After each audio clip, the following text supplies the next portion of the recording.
In a previous movie, I showed how to create a navigation system for a document where you could roll over an area to make a set of thumbnail pages appear, and then you could click on one of those thumbnails to navigate to that page. Another thing you might want to add to that navigation system is a page number indicator, especially if your document has a large number of pages or if the pages all look similar to one another, making it hard to see exactly which one you're clicking on.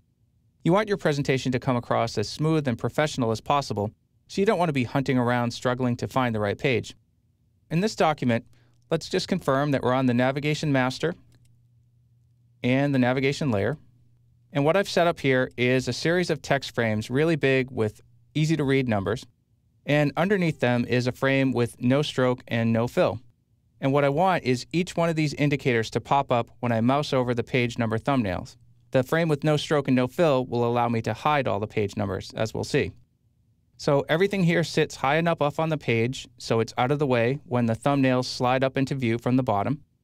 And if I go to the Layers panel, I can see that they're all going to be on this Page Indicators layer.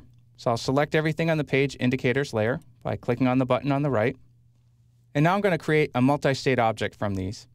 So I'll go to my Object States panel, click on New, and now I have states that correspond to each one of the page numbers, plus the empty state, which is now state 11.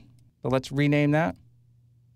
We'll call that None, and we'll drag it up to the top. And let's give this a good name. We'll call it Page Indicators. Now let's attach this to our thumbnail buttons down below. So I'll select my first button. I'll go to the Buttons and Forms panel. And right now this button has one action on the event on release or tap. It'll take me to page 1.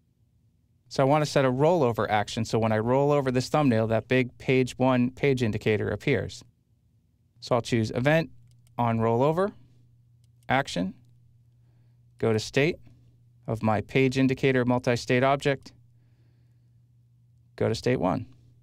And then to make it disappear when I roll off of the thumbnail, I'll choose another event on Roll Off, Action, go to State, go to that None state, which again has no stroke and no fill, so it will hide the page number. Now I'm going to repeat this process for the other thumbnails. And now that I've set up all the thumbnail buttons, let's preview. So I can mouse over the icon, show my page thumbnails, and as I mouse over each one, the big page number appears. When I roll off, it disappears. Page number indicators are just another feature you can build into your files that adds a little polish and will ensure a presentation works as smoothly as possible.